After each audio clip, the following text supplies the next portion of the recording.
Muy bien, 7:07 en la mañana, seguimos aquí en A Primera Hora por Sonorama, la gran señal nacional, gracias a nuestra audiencia.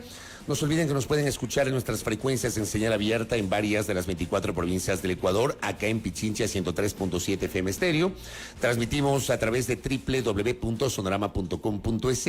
Estamos con nuestra transmisión en vivo por Facebook a través de la fanpage de Radio Sonorama. Estamos en YouTube con nuestro canal que se llama Sonorama TV.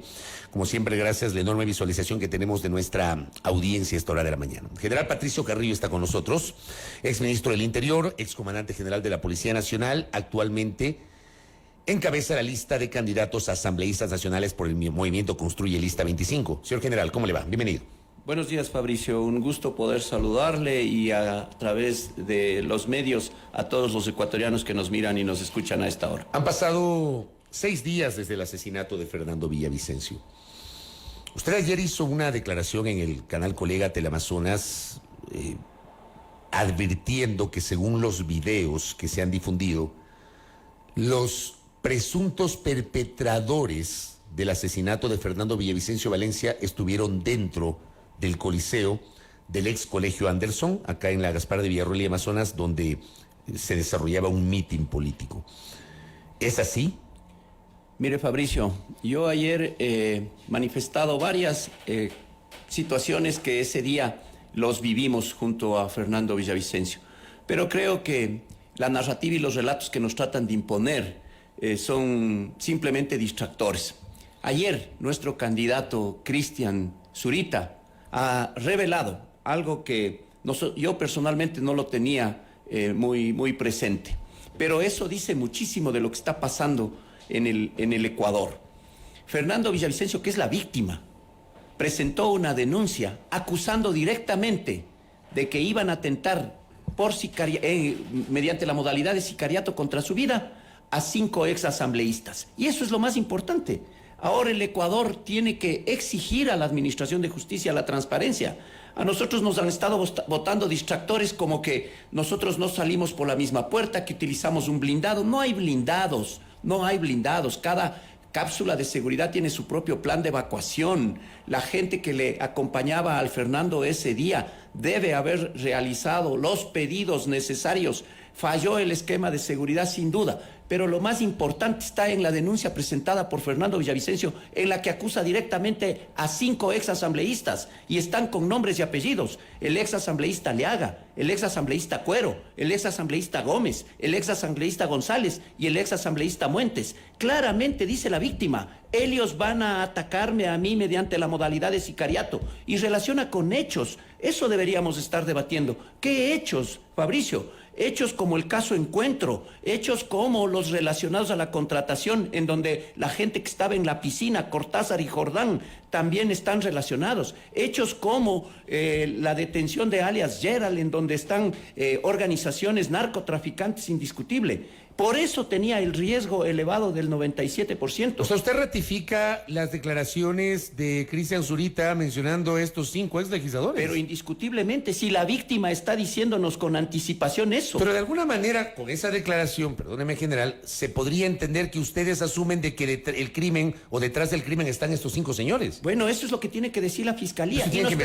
Y nos preocupa justamente que la Fiscalía mantenga un silencio dentro de la reserva procesal, se entiende, pero que empiecen la misma organización, el expresidente, la candidata, a lanzar temas distractores como que, por ejemplo, lo que sucedió es que le entregaron ahí. No, señor, deje que la Administración de Justicia opere. Él ya tiene información privilegiada que nosotros no la sabemos. La debe saber únicamente el equipo de fiscales, el equipo de medicina legal, de criminalística y los investigadores. Pero ellos dicen que no ha aparecido el teléfono de Fernando. Otros dicen, con otro distractor, que Fernando salía ya somnoliente porque le dieron alguna bebida. Dejen que la Administración de Justicia opere.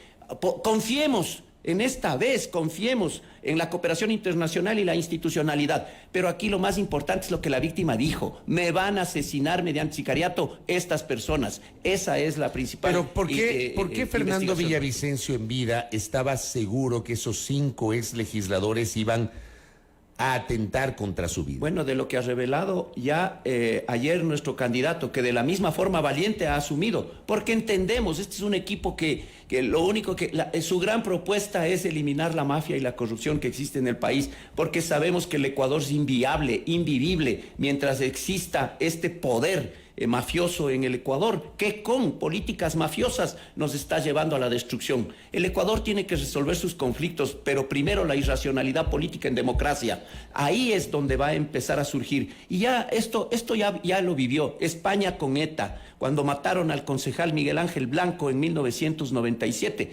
España completa se unió en función de liberarnos de la violencia. En Colombia, en 1989, con la muerte de Galán, no solo Bogotá, Colombia entero se unió y empezaron a definir una agenda nacional desde el Estado, con políticas absolutamente claras, con presupuestos priorizados para enfrentar esto.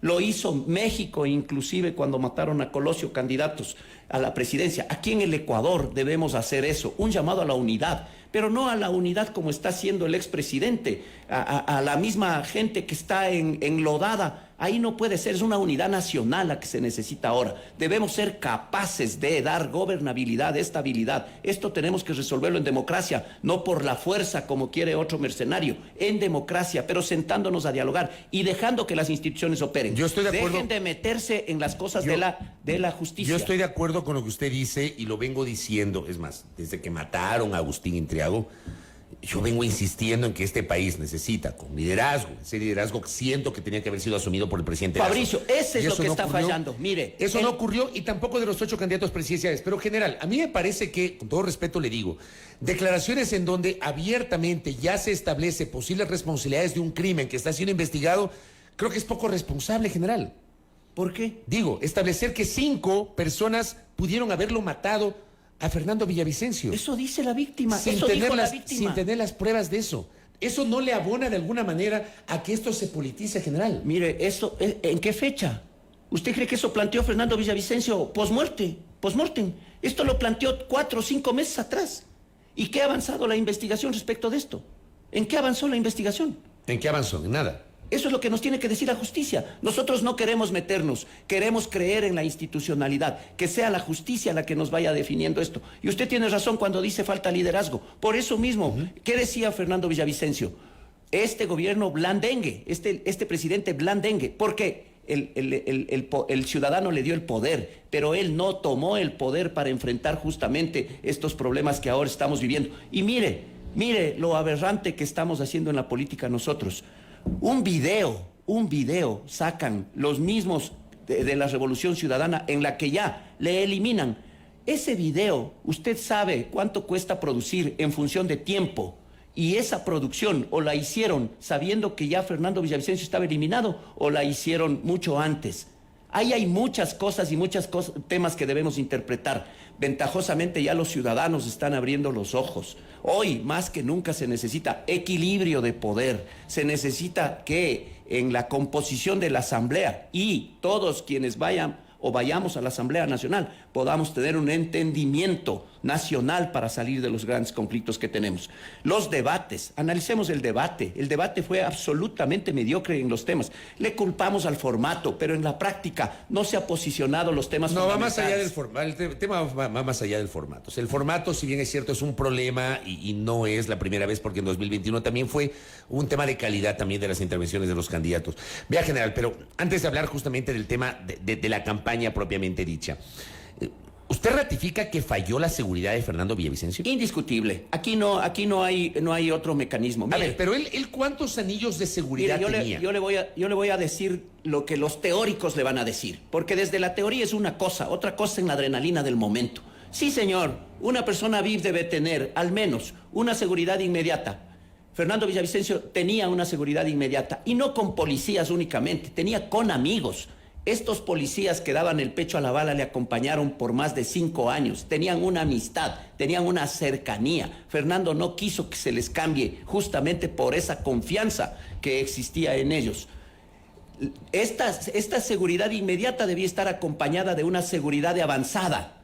Esa no le había proporcionado, yo no conocía, la Policía Nacional no le ha proporcionado. A mí tampoco me ha proporcionado y yo también tengo alto riesgo. Yo tenía hasta el día del ataque 2 policías que me acompañan y no tengo carro blindado. Fernando tampoco tenía carro blindado. La empresa privada le facilitaba y le prestaba con chofer, lo cual ya era un error, un chofer civil por fuera de la gente formada. El equipamiento, debían tener comunicaciones. O sea, perdón, el carro blindado, el carro blindado con chofer no le proporcionó el Estado, sino la empresa privada. El chofer era privado, el del dueño carro? del carro que le prestaba. Ya. Ese era otro error indiscutible de la cápsula de seguridad. El equipamiento, debían tener una colcha antibalas, no tenían la colcha antibalas. Debían tener equipo de comunicación, se comunicaban por WhatsApp desde sus teléfonos personales. Y el equipo de avanzada era el que debía haber hecho las coordinaciones necesarias para que el momento de la llegada y de la evacuación de la persona VIP al menos corten el tránsito. No hubo esa coordinación porque el tránsito ese momento fluía. Se cometieron varios errores.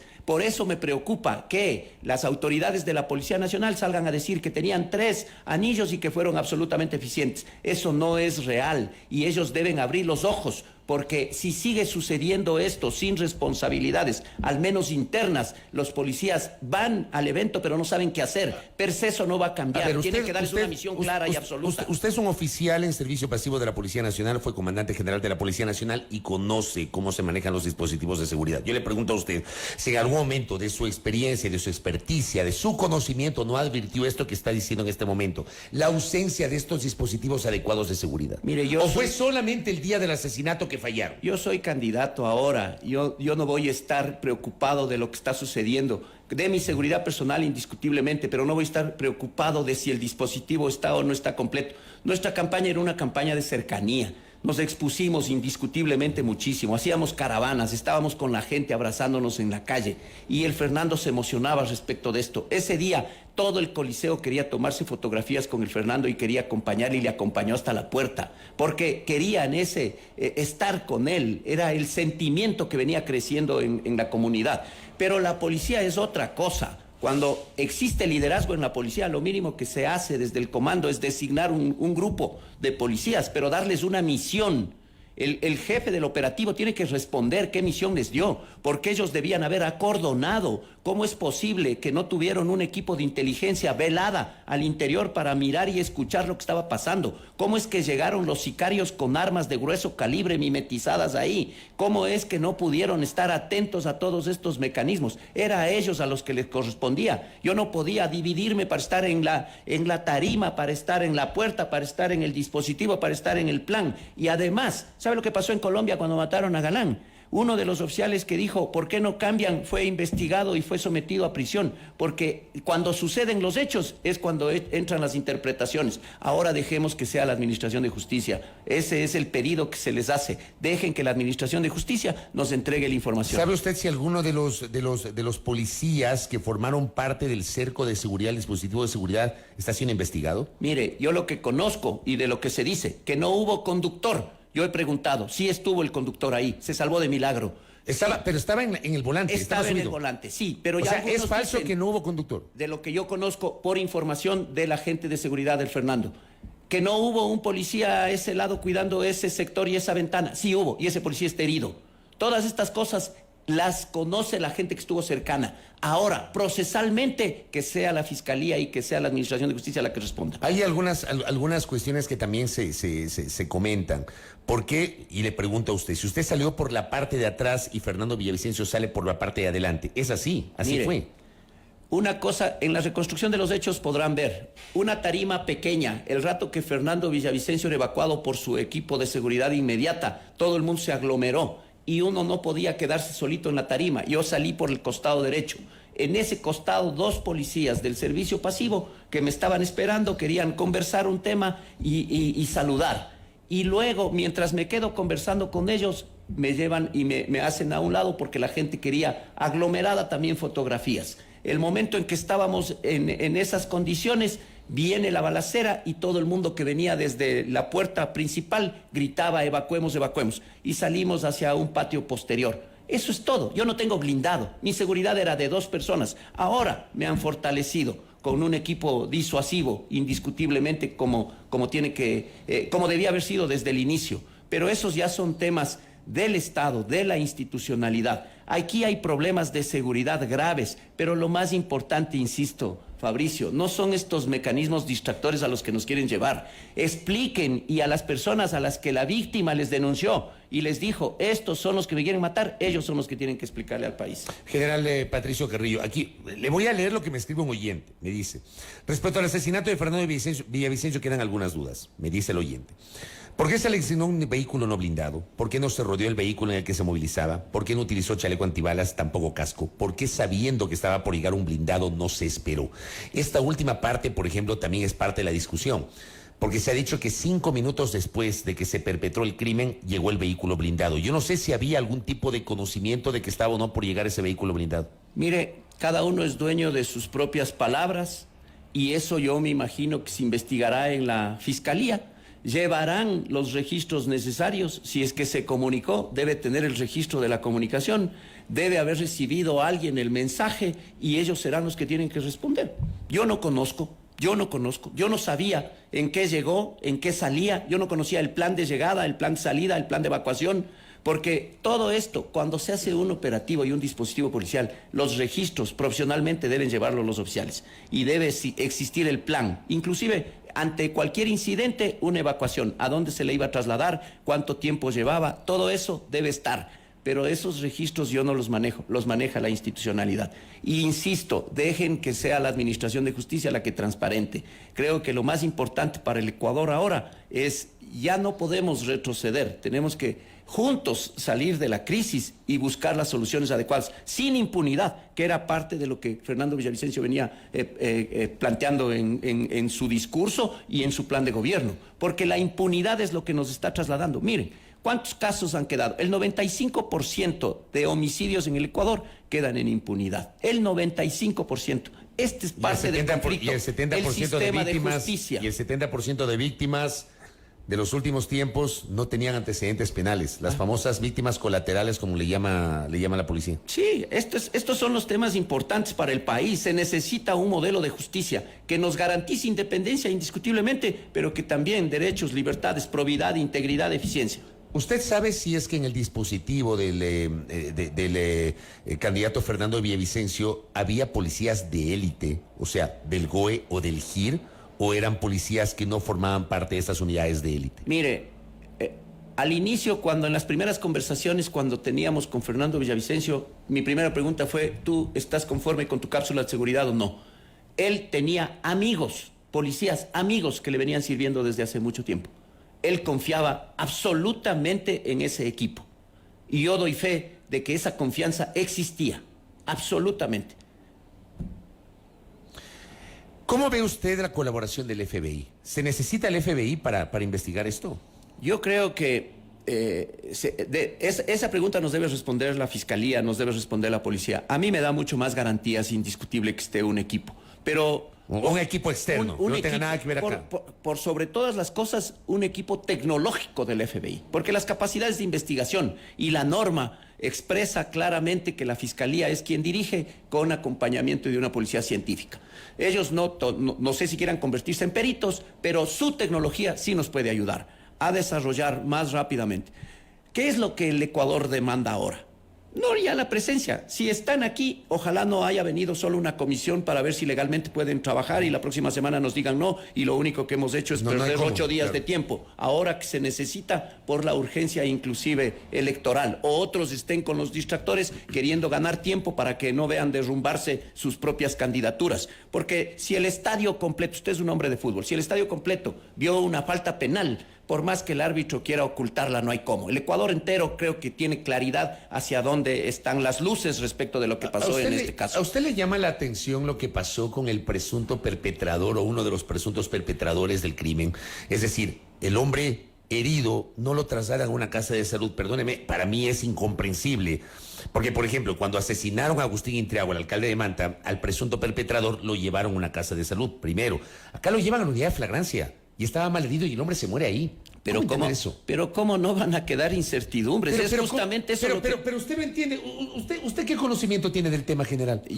Lo que ha revelado la misma policía. Primero, dicen que le trasladaron allá porque coordinaban la presencia de una ambulancia también, paralelamente.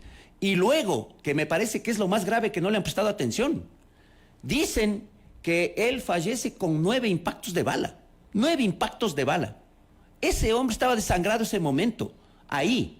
Y lo mínimo que tenían que hacer, ya no por derechos humanos, por humanidad, tenían que trasladarle a una casa asistencial. O sea, yo no puedo entender cómo un hombre que tiene 9 disparos de bala, ya, por más que se entienda que es un presunto asesino, lo lleven a una oficina administrativa y no a un hospital. Bueno, pero yo no estoy en condición de analista ahora. Eso tiene que responder la policía, Fabricio, y ojalá lo haga con prontitud y con transparencia. Esa es justo la falta de liderazgo que se nota ahora. Que esos procedimientos son los que generan, digamos, resquemores y generan dudas y generan suspicacias. Bueno, por eso mismo mantienen silencio algunas personas que creo que son las que deberían dar la cara. Usted es un hecho político también y el ministro debería estar respondiendo.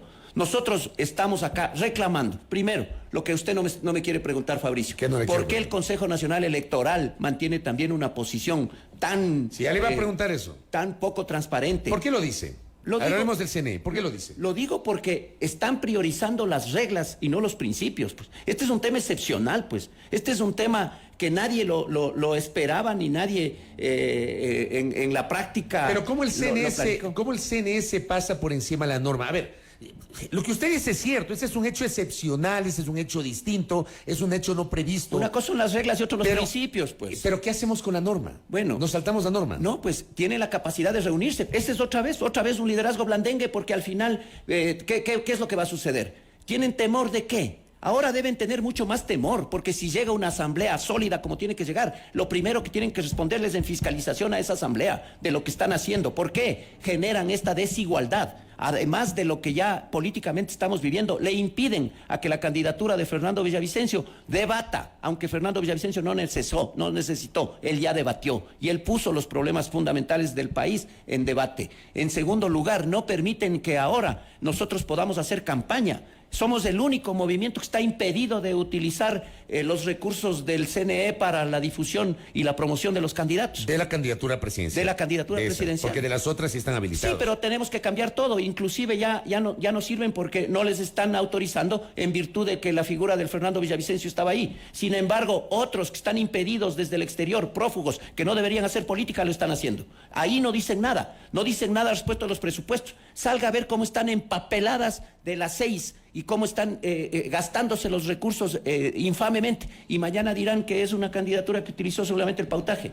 Este es el principal problema del país, el financiamiento ilegal con economías turbias, con economías opacas de candidaturas, porque están buscando poder político. Y es justamente los casos que denunciaba. Pero Fernando Villavicencio denunciaba Telconet. ¿Cuál es el candidato de Telconet? Y es el que empapela todo el país. Pero Topi dice que es con sus recursos.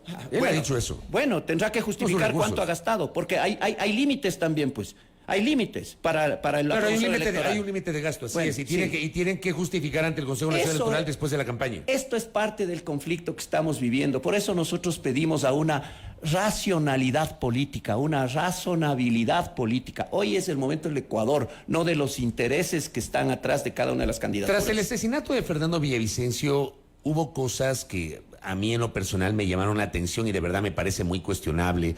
Se notó ahí unas declaraciones de algunos actores políticos. No me voy a meter en el tema familiar, a mí realmente ese es un tema aparte, pero sí en el tema político. Hubo, por ejemplo, a ver, la gente de gente buena inicialmente decidió apartarse.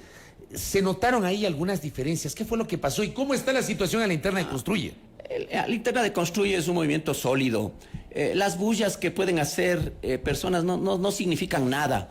Mire, cuando usted me pregunta esto, lo primero que se me viene a la mente es las tragedias escritas por Shakespeare. Él siempre decía, si nosotros no dejamos que el corazón exprese el dolor, se vuelve insensible.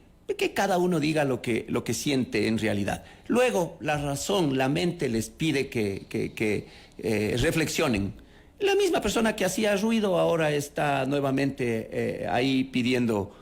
Cada uno ¿Se refiere sabe. al capitán Ortega usted? Me refiero a la persona que hacía la bulla, sí. El capitán Ortega. Al final, mire, en estos procesos lo importante no son siempre los resultados, sino descubrir cómo se alcanzan los resultados en el proceso y con qué tipo de personas.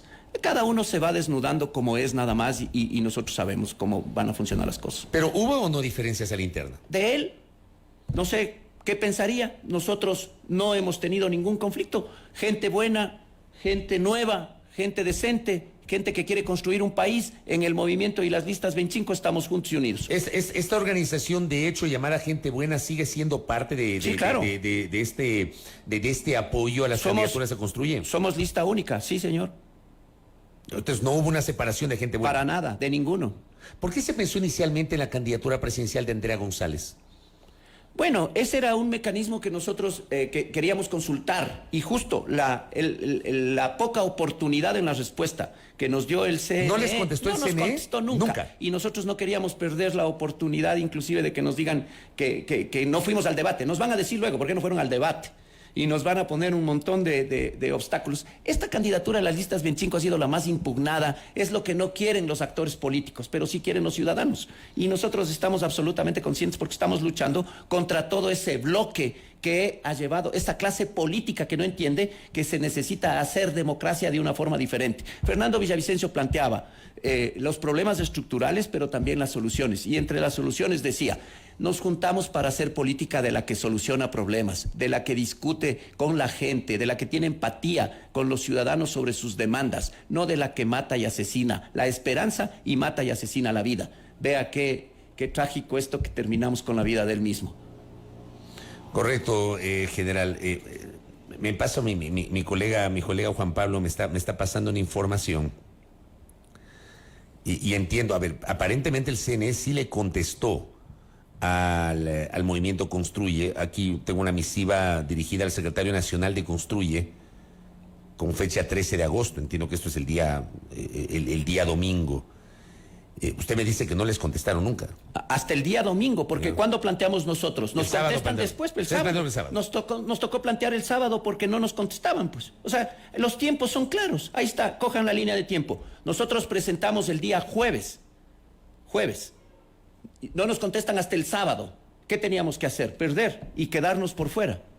No, Fabricio. Decidimos presentar la candidatura y invitarle a una persona valiente, porque ser candidato ahora en estas condiciones se necesita ser valiente. Mire, ¿a quién le gusta en el país andar con chaleco? Mirar. No nos da pena mirar que candidatos acudan a los debates. A mí la imagen del domingo que más me impactó fue verlo a Daniel Noboa con chaleco antibalas. ¿Y cuál es el mensaje que estamos enviando al exterior? Es un mensaje terrible. ¿Y cómo esas mismas personas le dicen: vamos a traer inversión internacional? ¿Quién quiere venir a invertir en este país o ver con a estas Cristian condiciones? Zurita y Andrea González con chaleco antibalas. Mire, ¿qué estamos diciendo nosotros? Seguridad multidimensional. ¿A qué se refiere la seguridad multidimensional? A todas las causalidades que están atrás. ¿Y desde qué conceptos? Seguridad jurídica, seguridad política, seguridad económica, seguridad vial, seguridad sanitaria, seguridad ambiental. ¿Pero en qué condiciones? ¿Cómo si no garantizamos seguridad política? Primero, estabilidad. ¿Cómo garantizamos la seguridad económica de los ciudadanos? Si no tenemos seguridad económica, ¿cómo garantizamos seguridad sanitaria? Ahí se les escucha nomás que van a construir 3 cárceles, que van a dar desayuno, almuerzo y merienda a los niños, que van a bajar de 27 a 11 la desnutrición infantil en 1 año 8 meses. Dejen de ser populistas. Aquí lo que quiere el Ecuador primero es estabilidad y luego priorizar. ¿Qué es la priorización? Seguridad. ¿Qué planteaba Fernando Villavicencio? La reforma de la UAFE, del CERCOP, con esos dineros que se están robando, poder hacer la obra pública para dinamizar la policía antimafia y el traslado y el aislamiento al oriente ecuatoriano, a aquellos cabecillas que generan todo este desastre en las cárceles y que son operadores de los que medran realmente de la economía ilegal y del crimen organizado. General, gracias por el tiempo y por la gentileza de acompañarnos. A usted, Fabricio, un gusto. Buenos días.